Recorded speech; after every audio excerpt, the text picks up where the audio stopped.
ظاہر ہے مسائل نہیں ہیں، تب بھی اعمال قبول نہیں ہوں گے۔ کوئی آدمی کتنا بھی اچھا عمل کر لے، اگر وہ عمل مسائل کے مطابق نہیں ہے تو عمل ضائع ہو جائے گا۔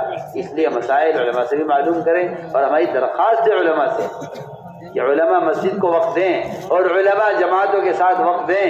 عوام میں دین کی طلب ہے، علماء کو چاہیے کہ انہیں اپنے وقت کو فارغ کریں ان عوام کو تعلیم دینے کے لیے، اس لیے کہ محمد صلی اللہ علیہ وسلم کے یہ نائب ہیں اور یہ ورثۃ الانبیاء کہلائے جاتے ہیں علماء۔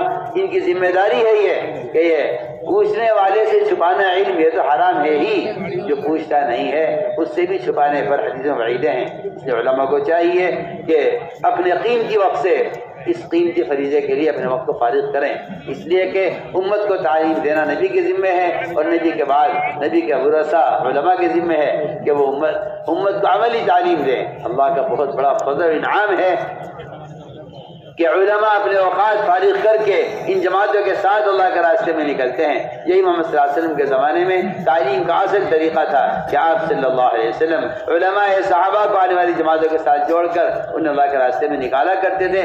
صحیح روایت ہے، فرمایا یؤمکم اعلمکم، اس روایت سے معلوم ہوتا ہے کہ کوئی جماعت علماء کے بغیر نہیں نکالی جاتی تھی۔ ایسا ممکن ہی نہیں ہے کہ آپ ہر جماعت کے لیے امیر طے کرتے تھے، بلکہ ایک جماعت آپ نے جماعت طے فرمائی، جماعت بیٹھی ہوئی تھی، آپ نے پوچھا تم گئے نہیں، انہوں نے کہا ابھی ہمارا امیر طے نہیں ہوا۔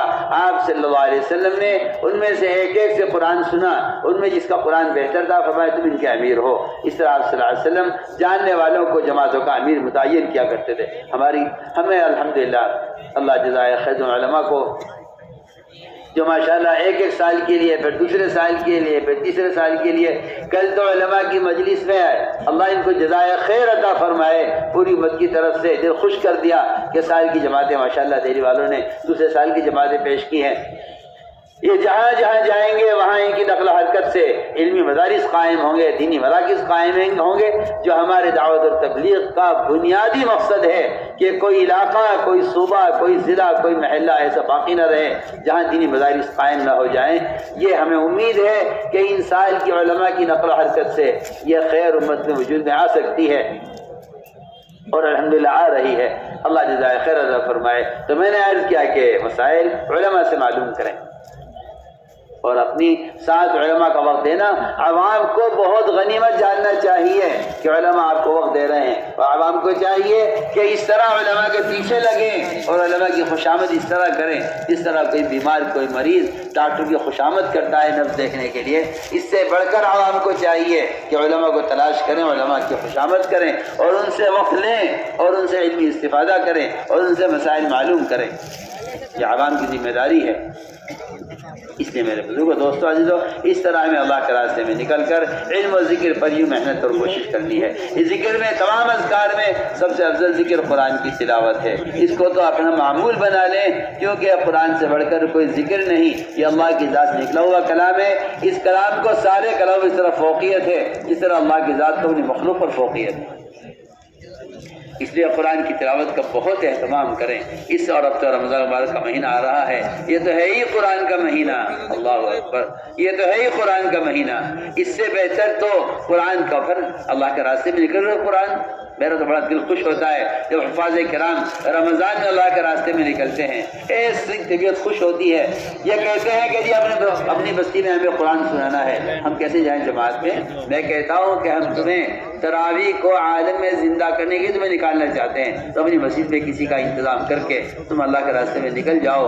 حفاظ کرام جماعت میں نکلتے ہیں رمضان میں، اور یہ پورے مہینے اپنے ایک ایک سپارہ پڑھ کر ہر جگہ تراویح کی سنت کو زندہ کرتے ہیں۔ گاؤں میں، دیہاتوں میں، وہاں کے عوام میں اس بات کا شوق پیدا ہوتا ہے، ہمارے بچے بھی بجائے انگریزی پڑھنے اور یہ دنیا کا جہل پڑھ کر اپنی زندگی برباد کرنے کے بجائے کاش ہمارے بچے بھی اس طرح قرآن پڑھتے جس طرح یہ حافظ ہمارے گاؤں میں تراویح پڑھا رہا ہے۔ حفاظ کرام کے جماعت میں نکل کر گاؤں گاؤں تراویح کی سنت کے قائم کرنے سے ان گاؤں والوں میں اپنے بچوں کو قرآن کی تعلیم دینے کا اور حافظ بنانے کا شوق پیدا ہوتا ہے۔ اس لیے ہم آپ سے سابقوں میں عرض کر رہے ہیں کہ میں دہلی کے حفاظ اکرام سے کہنا چاہتا ہوں کہ یہ رمضان میں اللہ کے راستے میں نکلنے کا خوب اہتمام کریں تاکہ ان کے ذریعے سے اس تراویح کی سنت ہر جگہ زندہ ہو۔ اور مزید آپ سے عرض کرنا چاہتا ہوں کہ اپنی مسجدوں میں اس بات کا پورا اہتمام رکھیں کہ رمضان کے اختتام کا قرآن چلے۔ یہ بہت ضروری بات ہے، بہت ضروری بات۔ اللہ جزائے خیر مولانا مفتی ابو القاسم مدد العالی کو اس بات کی طرف بہت توجہ دی، انہوں نے دلوائی لوگوں کو کہ وہ جس طرح قرآن تراویح سنت ہے اس طرح قرآن کا پورا کرنا بھی سنت ہے۔ میں آپ سب سے عرض کر رہا ہوں اور اس کا پیغام آپ کو پہنچانا چاہتا ہوں کہ آپ اس کا اہتمام کریں۔ عام طور سے دیکھا جاتا ہے کہ حفاظ کرام 15 دن میں 10 دن میں قرآن ختم کر کے اپنا کمال سمجھتے ہیں اور یہ قرآن کو بگاڑتے ہیں، ان کے حروفوں کو جو ہے کچلتے ہیں اور سمجھتے ہیں کہ ہم نے بڑا کمال کیا ہے کہ ہم نے قرآن 10 دن میں ختم کر دیا۔ یہ کوئی کمال کی بات نہیں ہے، بلکہ اس میں اندیشہ گناہ کے ملنے کا تو ہے، اجر کی تو کوئی امید نہیں ہے، صاف صاف بات ہے۔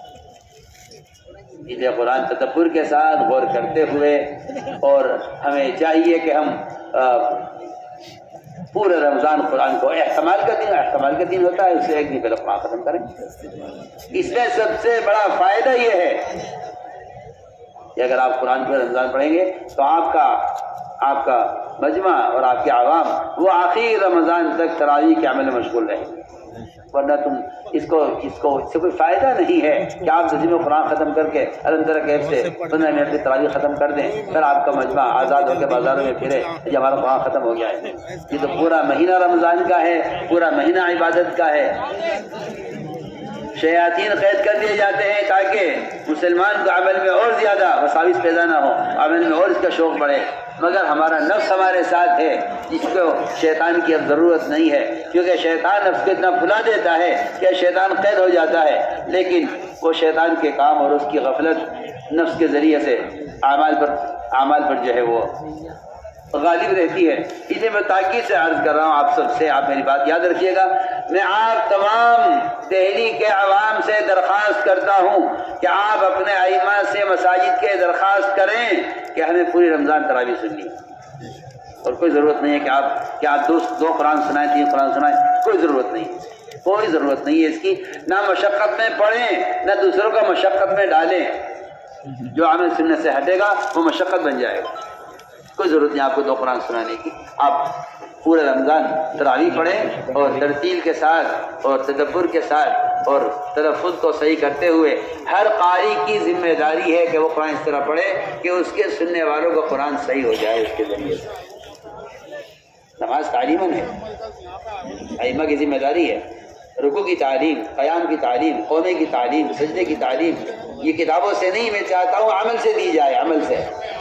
اسی طرح صحیح قرآن پڑھنے کی تعلیم بھی ائمہ کرام اور حفاظ کرام وہ اپنی تراویح سے عوام کو قرآن درست کرائیں۔ بہت سے لوگ ایسے ہیں جو قرآن سنتے ہیں تراویح میں، ان ائمہ کا جو آہستہ پڑھتے ہیں اور ترتیب کے ساتھ پڑھتے ہیں، وہ کہتے ہیں کہ جی آپ کے پڑھنے سے ہمارا قرآن درست ہو جاتا ہے۔ اور اللہ تعالیٰ ایسے حفاظ کو جزائے خیر عطا فرمائے کہ جن کی قرأت لوگوں کے قرآن کے درست ہونے کا ذریعہ بنتی ہو۔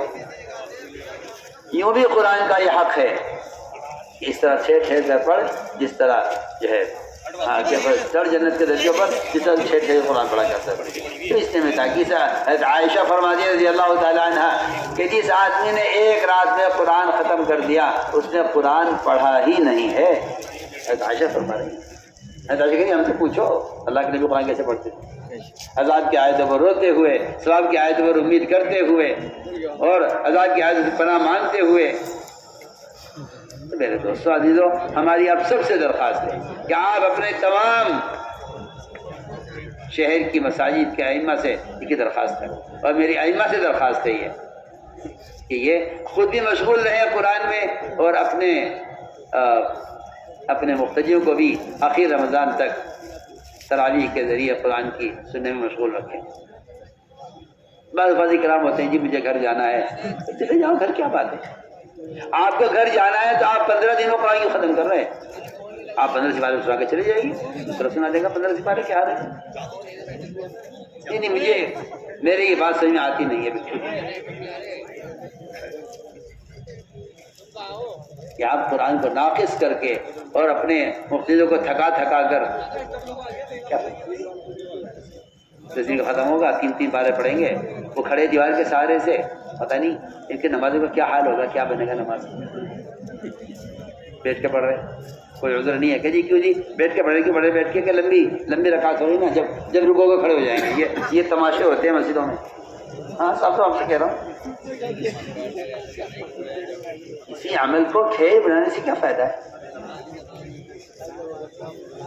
بیٹھے رہتے ہیں، ابھی تو رکو نہیں ہو رہا، سوچو قیام اللہ کے سامنے، رکو ہو کے کھڑے ہو جائیں گے، کیا یہ وہاں ہوتا ہے جہاں کا عمل سنت سے ہٹا ہوا ہے، وہاں یہ ہوتا ہے۔ یہ آپ سے تاکید سے عرض کہ آپ حضرات اس کا خیال رکھیں، اور بہترین موقع تو اللہ کے راستے میں نکل کے تراویح کا ہے۔ حدیث میں آتا ہے من قرأ الف آیۃ فی سبیل اللہ کتبہ اللہ مع النبیین والصدیقین والشہداء والصالحین۔ کیا عجیب روایت کہ جو آدمی اللہ کے راستے میں نکل کر 1000 آیت قرآن کی پڑھ لے، اللہ اس کا نام انبیاء، صدیقین، شہداء، صالحین کی جماعت میں اس کا نام لکھ دیتے ہیں۔ کتنی بڑی فضیلت ہے، 1000 آیت جماعت میں نکل کر پڑھ لیں اس کے لیے فضیلت ہے۔ اگر آپ قرآن بیت اللہ کے سامنے بیٹھ کر ختم کر لیں یہ فضیلت نہیں ہے، بے شک اجر ملے گا جتنا ملے گا، لیکن جتنے فضائل احادیث میں اور قرآن میں اللہ کے راستے میں نکل کر عمل کے ہیں، اللہ کی قسم و حرمین کی عبادت سے کہیں زیادہ ہیں۔ قرآن حدیث بے شمار مل جائیں گے آپ کو۔ فضل اللہ المجاہدین علی القاعدین اجرا عظیما، اس کے علاوہ روایتیں بے شمار ملیں گی کہ اللہ کے راستے میں نکل کر عمل کی فضیلت مدینہ منورہ میں رہ کر یا حرم مکہ میں رہ کر اللہ کے راستے میں نکل کر کرنے سے افضل ہے۔ کیوں؟ اس لیے کہ خروج سے اعمال متعدی بنتے ہیں، یعنی عمل سے عمل زندہ ہوگا۔ آپ اگر عمل کو لے کر بیٹھ گئے تو امت عمل بھول جائے گی، دین بھول جائے گی۔ اگر آپ عمل کو لے کے پھریں گے تو دوسروں کے عمل کا اجر بھی آپ کو ملے گا۔ اس لیے احادیث میں اللہ کے راستے میں نکل کر عمل کی فضیلت اتنی زیادہ ہے تاکہ لوگ عمل کو لے کے پھریں۔ میری بات یاد رکھنا، یہ جو خروج میں عمل کا اجر حرمین کی عبادت سے زیادہ بتایا گیا ہے، اس کی وجہ صرف یہ ہے تاکہ مسلمان عمل کو لے کر پھرتا رہے۔ جب تک عمل کو لے کے پھرتے رہو گے دنیا میں دین قائم رہے۔ اگر عمل کو لے کے بیٹھ گئے تو جہاں عمل ہوگا وہاں ہوگا، جہاں عمل نہیں ہوگا وہاں نہیں ہوگا، لوگ بھول جائیں گے عمل۔ اس طرح میرے دوستو عزیزو، ہمیں اللہ کے راستے میں نکل کر ذکر کا اہتمام کرنا ہے۔ صبح شام کی تسبیحات 1 سے 3 کلمے کی، سبحان اللہ، الحمدللہ، لا الہ الا اللہ، اللہ اکبر، ولا حول ولا قوت الا باللہ العلی العظیم، 1 دن تشریح کی استغفار کی، 3 تسبیح صبح شام کی لگا کر اللہ کے ذکر متوجہ ہو کر پڑھنے کا اہتمام فرمائیں۔ یہ کہیں کہ تیری زبان اللہ کے ذکر سے تر رہے۔ اسی میرے دوستو عزیزو، منہ چلانے کے لیے کسی گٹکے کی یا کسی چنگم کی یا کسی پان کی ضرورت نہیں ہے۔ مسلمان کے زبان کی حرکت اور اس کے منہ کا تر رہنا سب سے زیادہ اللہ کے ذکر سے ہے اور قرآن کی تلاوت سے ہے۔ اسی لیے علی سے منقول ہے، فرماتے ہیں فمی بھی شوق، میرے منہ کا شوق۔ اس الفاظ کا ترجمہ بھی یہی بنتا ہے، فمی شوق، فمی بھی شوق، میرے منہ کا شوق۔ کیا مطلب ہے؟ کیا فمی بھی شوق کا مطلب یہ ہے کہ اس میں علی رضی اللہ تعالیٰ عنہ قرآن کی منزلیں بتا رہے ہیں کہ قرآن کہاں سے شروع کر کے ایک دن کہاں تک پڑھا جائے، اگلے دن کہاں سے کہاں تک پڑھا جائے، اگلے دن کہاں سے کہاں تک پڑھا جائے، اگلے دن کہاں سے کہاں تک پڑھا جائے۔ 7 منزلیں پورے ہفتے کی حضرت علی رضی اللہ تعالیٰ عنہ نے اس لفظ کے ذریعے بیان فرما دی۔ عجیب طریقہ علم تھا۔ ہمارے فمی بھی شوق، ہم کہتے ہیں منہ کو، فمی کا مطلب میرا منہ، بشوق میرے منہ کا شوق۔ مطلب کیا ہے اس کا؟ اور یہ شارٹ کس چیز کا ہے؟ فا سے سورہ فاتحہ، میم سے سورہ مائدہ، فاتحہ سے مائدہ تک پڑھو، پھر مائدہ سے سورہ یونس تک پڑھو، یا سے سورہ یونس، پھر سورہ یونس سے سورہ بنی اسرائیل تک پڑھو، پھر بنی اسرائیل سے سورہ شعراء تک پڑھو، پھر سورہ شعراء سے سورہ والصافات تک پڑھو، پھر سورہ والصافات سے سورہ قاف تک پڑھو، بنی اسرائیل پھر سورہ قاف سے سورہ ناس تک قرآن پڑھا ہو جائے۔ لوگ اپنے منہ میں کوئی چیز رکھنا چاہتے ہیں، اور میں آپ سے سب سے کہہ دیتا ہوں کہ یہ منہ چلانا یہ جگالی ہے، یہ جانور کا کام ہے، انسان کا کام نہیں۔